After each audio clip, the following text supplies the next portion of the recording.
মাল্টিপ্লেক্সেস মানে তো multiple choices, right? So এবং এটা তো একটা পলিসির ব্যাপার। পলিসিতে যদি সেটা থাকে যে ঈদের সময়ও বিদেশি সিনেমা চালানো যাবে, সেখানে তো আমাদের বলার কিছু নেই। বাট আমাদের এইটুকু বলার আছে যে আমরা এই জিনিসটা ফিল করছি যে গত 2 বছর ধরেই, এবং এবার তো তাণ্ডব রিলিজ হওয়ার পর অ্যাবসলিউটলি বাংলা সিনেমার যে একটা উন্মাদনা তৈরি হয়েছে এবং দর্শকরা বিদেশি সিনেমা এবং বাংলা সিনেমার মধ্যে বাংলা সিনেমাই চুজ করছে, তো সেটা একটা বিশাল পজিটিভ দিক। আমার মনে হয় যে সেই জায়গা থেকেই মাল্টিপ্লেক্সের প্রদর্শক যারা আছেন তারা কিন্তু, আমি দেখেছি যে প্রথমে যতগুলা হলিউডের সিনেমার শো ছিল সেই শো কিন্তু আস্তে আস্তে কমে গেছে, খুবই কম সংখ্যক শো চলছে আমি দেখেছি। এবং তাণ্ডবের শো আপনারা জানেন যে দেখেন, আমরা যতই বলি না কেন যে প্রচুর শো চাই, একটা ক্যাপাসিটি তো আছে বাংলাদেশে, এটাই তো আমাদের জন্য সংকট। আমরা বাংলা সিনেমা এমনভাবে তৈরি করা আরম্ভ করেছি বা বাংলা সিনেমাকে এমনভাবে ডিজাইন করা আরম্ভ করেছি গত 2 বছর ধরে, আমরা দর্শককে কিন্তু হলে নিয়ে এসেছি। আপনি দেখেন আমাদের অনেক অস্থিতিশীলতা ছিল এবং অনেক আপস অ্যান্ড ডাউনস গেছে এর মধ্যে, কিন্তু আমরাও সিনেমা বানানো বন্ধ করিনি এবং দর্শকও কিন্তু সিনেমা দেখা বন্ধ করেনি। এটাই প্রমাণ এবারের ঈদটা। অনেকে ভাবছিল যে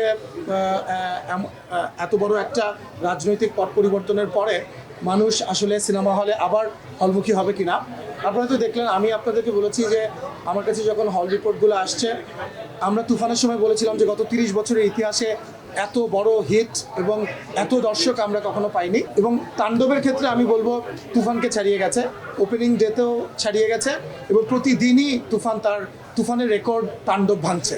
তো এটা তো খুবই একটা আশাব্যঞ্জক ব্যাপার।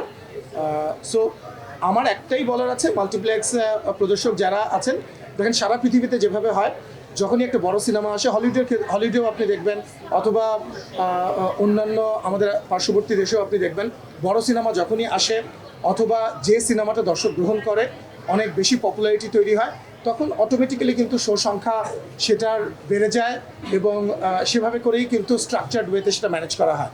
আমিও তাদেরকে বলবো, আমি জানি আপনাদের number of show is limited, এর মধ্যে থেকেই কিন্তু দর্শককে আপনারা বঞ্চিত করবেন না। আপনারা আমাদের ধরেন তাণ্ডবের আগামী 4 দিনের কোনো সব টিকিট বিক্রি হয়ে গেছে, সো আপনি দর্শককে বাধ্য করার দরকার নাই যে পঞ্চম দিনে আপনি দেখেন। সো পঞ্চম দিনে আসলে দর্শক সেই হলিডে মুডে থাকবে কিনা বা সেই সিনেমাটা দেখার মুডে থাকবে কিনা সেটা তো আপনি জানেন না। সো রাফি যেটা বললো আমি একদম একমত। সো আপনারা একটু স্ট্রাকচার্ড ওয়েতে সেটা ম্যানেজ করেন। আমরা চাই সব সিনেমা চলুক, সারা পৃথিবীতেই যেই সিনেমা দর্শক বেশি দেখবে, যে সিনেমার চাহিদা বেশি, সেই সিনেমার শো সংখ্যা বাড়বে। কারণ আর আস্তে আস্তে আমরা যখন বড় বড় সিনেমা নিয়ে আসছি, ইভেন নাম্বার অফ মুভিও প্রচুর আসছে, তখন কিন্তু আমরা দেখবেন যে আরও মাল্টিপ্লেক্সের সংখ্যা বেড়ে যাবে এবং এক্সিবিটাররা আরও ইন্টারেস্টেড হবে নতুন হল নিয়ে আসার ব্যাপারে। সো এটা একটা আমরা আশাব্যঞ্জক একটা জায়গায় আছি। দেখেন, প্রথম কথা হচ্ছে এটা নিয়ে আমরা একদম উদ্বিগ্ন না। কেন উদ্বিগ্ন না? কারণ দেখেন, এই ধরনের ঘটনা কিন্তু অহরহই ঘটে থাকে। কোনো একটা ধরেন আপনি ভালো একটা কিছু নিয়ে হাজির হলে এই ধরনের ঘটনা আমরা বিগত কয়েকদিনের এই ধরনের ঘটনা আরও দেখেছি। তো আমার কাছে মনে হয় কি, হ্যাঁ, আমরা প্রডিউসার হিসেবে তো ক্ষতিগ্রস্ত অফকোর্স হচ্ছি। একটা সিনেমা হুট করে একটা আউটলেট বন্ধ হয়ে গেল, সেটা যে কারণেই হোক না কেন, সেটা তো খুবই ফ্রাস্ট্রেটিং আমাদের জন্য। এবং আমার কাছে মনে হয় যে এটা শুধু একটা সিনেমা বন্ধ হয়ে যাওয়া না, এটা আমাদের সাংস্কৃতিক অঙ্গনে, আমাদের সাংস্কৃতিক পরিমণ্ডলে এটা এবং সংস্কৃতিবান মানুষ যারা আছে, আমরা যারা একটু সিনেমা নিয়ে ভাবি, একটু সংস্কৃতি চর্চার চেষ্টা করি, সেটার উপরে একটা বড় আঘাত। এবং আমি মনে করি, দেখেন, এটা নিয়ে আসলে আমরা অনেক কিছু বলতে চাই না। সাধারণ মানুষ, বাংলাদেশের মানুষ, সংস্কৃতিবান মানুষ যারা আছে, তারা আসলে সবসময় দেখা গেছে এই ধরনের বিষয়গুলোকে রুখে দিয়েছে। এবং প্রডিউসিংয়ের জায়গা থেকে হয়তো আমরা একটুখানি ক্ষতিগ্রস্ত হলাম, কিন্তু এন্ড অফ দ্য ডে কিন্তু এটার বিরুদ্ধে সবাই সোচ্চার হচ্ছে আমি দেখেছি। এবং বাংলাদেশের মানুষই আসলে এটা ফিক্স করবে যে কোনটা হওয়া উচিত আর কোনটা হওয়া উচিত। প্রশাসনের কাছে তো অফকোর্স চাওয়া আছে যে প্রশাসনের তো অফকোর্স উচিত এই বিষয়গুলোকে খুব শক্তভাবে হ্যান্ডেল করা। দেখেন, আমরা একটা সিনেমা যখন বানাই, এক একটা সিনেমা কিন্তু এক একটা দেশের সংস্কৃতিকে বহন করে। আমরা যখন একটা সিনেমা বানাই সেটা আমরা সেন্সর বোর্ডে দিই, সেন্সর বোর্ড দেখে সেটা ডিসাইড করে যে এটা প্রচারের যোগ্য কিনা।